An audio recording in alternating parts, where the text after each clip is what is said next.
Hi friends, வணக்கம். Welcome to our channel. ரொம்ப நாளைக்கு அப்புறம் ஒரு வீடியோ உங்களுக்காக நான் மேக் பண்ணியிருக்கேன்.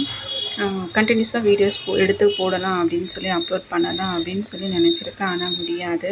கொஞ்சம் வேலை அப்படின்றதுனால ஆஃபீஸ்க்கும் போகிறேன் அப்படின்றதுனால பார்த்திங்கன்னா எடுக்க முடியாமல் போயிடும். ஏதாவது ஒரு வேலை வந்துடும்.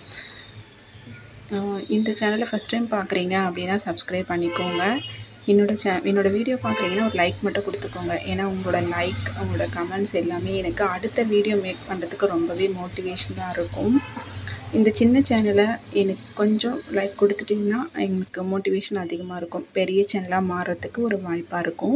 இன்றைக்கி என்ன பார்க்க போகிறோம் அப்படின்னு பார்த்தீங்கன்னா, ராகி மாவு நான் அரைச்சேன். வெயில் சீசன் இருக்குது இல்லைங்களா, கூழ் செஞ்சுக்கலாம், இல்லை அடை செஞ்சுக்கலாம், ஏதாவது ஸ்வீட் மாதிரி கூட செஞ்சுக்கலாம் அப்படின்றதுக்காக ராகி மாவு அரைச்சிக்கலான்னு சொல்லிவிட்டு ஒரு 3 கிலோ ராகி மாவு வாங்கிட்டு வந்திருந்தேன். அந்த மாவை நம்ம எப்படி அரைக்கலாம் அப்படின்றத அவங்களோட ஷேர் பண்ண போகிறேன். நான் அரைக்கிறத அப்படியே உங்களுக்கு வீடியோ எடுத்து ஷேர் பண்ணியிருக்கேன். வாங்க பார்க்கலாம். ஃபஸ்ட்டு இந்த மாதிரி ஒரு அகலமான பாத்திரத்தில் கொட்டிக்கோங்க ராகியை. கொட்டினதுக்கப்புறம் பார்த்திங்கன்னா நல்லா வாஷ் பண்ணி எடுத்துக்கணும். இதில் பார்த்திங்கன்னா தூசுலாம் நிறையவே இருக்குது. நல்லா வாஷ் பண்ணி நல்லா ஒரு 3-4 தண்ணி ஊற்றி நல்லா வாஷ் பண்ணிவிடுங்க. வாஷ் பண்ணிட்டதுக்கப்புறம் பார்த்திங்கன்னா இதை கண்டிப்பாக நீங்கள் அரிச்சு எடுக்கணும். நம்ம அரிசிலாம் கல் இருந்தால் அரிச்சு எடுப்போம் பார்த்திங்களா, அந்த மாதிரி வாஷ் பண்ணிட்டதுக்கப்புறமா நல்லா அரிச்சு எடுத்துக்கோங்க.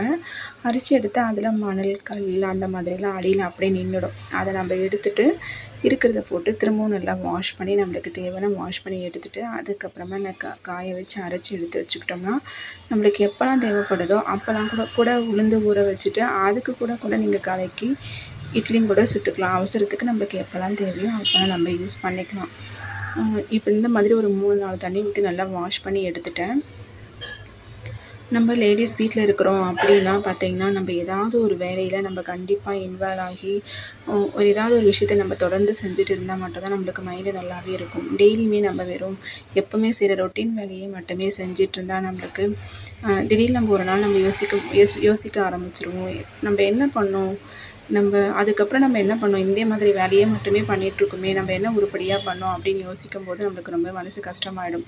அதனால் பார்த்திங்கன்னா இந்த வீடியோ பார்க்குறீங்க அப்படின்னா வெறும் வீட்டு வேலை மட்டுமே பார்த்துட்டு சும்மா இருந்துடாதீங்க. ஏதாவது உங்களுக்குன்னு ஒரு தனியாக இன்கம் வரா மாதிரி ஏதாவது ஒரு பிஸ்னஸ் ஸ்டார்ட் பண்ணிக்கோங்க. பார்த்திங்கன்னா அரிசி எடுத்துட்டேன். கல்லெலாம் அதில் இருந்துச்சு, அது எல்லாமே அரிசி எடுத்துகிட்டு திரும்பவுமே ஒரு தண்ணி ஊற்றி நல்லா வாஷ் பண்ணி எடுத்துக்கிட்டேன். தண்ணி நல்லா கலர் மாறுற வரைக்குமே நல்லா வாஷ் பண்ணி எடுத்துக்கிட்டேன். எடுத்ததுக்கப்புறம் பார்த்திங்கன்னா இது மாதிரி ஒரு வெள்ளை கிளாத் போட்டு நல்லா ட்ரை பண்ணி எடுத்துக்கலாம். ட்ரை பண்ணி எடுத்ததுக்கப்புறம் பார்த்திங்கன்னா ஃபேன் காற்றுல நல்லா காய வச்சு எடுத்துக்கோங்க. டேரெக்டாகவே வெயிலில் காய போட வேணாம். ஃபஸ்ட்டு நல்லா அதில் தண்ணியில் நல்லா ட்ரை பண்ணதுக்கப்புறமா ஃபேன் காற்றுல போட்டு காய வச்சு எடுத்துகிட்டு லாஸ்ட்டாக ஒரு 5 மினிட்ஸ் மட்டும் நம்ம வெயிலில் வச்சு எடுத்துகிட்டு போயிடலாம் அரைக்கிறதுக்கு. அப்படியே நம்ம காய போட்டாலும் அது வேறு மாதிரி ஆகிடும். இந்த மாதிரி நீங்கள் செஞ்சு பாருங்கள். இப்போ நான் ஃபேன் காற்றுலேயே நல்லா காய வச்சுட்டேன். வெளியில் ஒரு 5 மினிட்ஸ் மட்டும் காய வச்சு எடுத்துகிட்டு இப்போ அரைச்சி எடுத்துகிட்டு வந்துட்டேன். பாருங்கள் இந்த அளவுக்கு வந்திருக்கு. 3 கிலோ மாவு இந்த அளவுக்கு இருக்குது. இது நம்ம எல்லாமே செஞ்சுக்கலாம். ஒரு 4 பேர் இருக்கிற வீட்டில் நம்மளுக்கு எப்போல்லாம் தேவைப்படுதோ அப்போல்லாம் நம்ம யூஸ் பண்ணிக்கலாம். இதை சைட் பை சைடு யூஸ் பண்ணால் ரொம்பவே ஹெல்த்தியும் கூட இல்லைங்களா. அரைச்சி எடுத்துகிட்டு அப்படியே ஸ்டோர் பண்ணாதீங்க. கொஞ்சம் ஆற வச்சுட்டு அதுக்கப்புறம் ஸ்டோர் பண்ணி வச்சுக்கோங்க. தேங்க்ஸ் ஃபார் வாட்சிங் ஃப்ரெண்ட்ஸ். இந்த வீடியோ பிடிச்சா வீடியோக்கு ஒரு லைக் கொடுத்துருங்க. பாய்.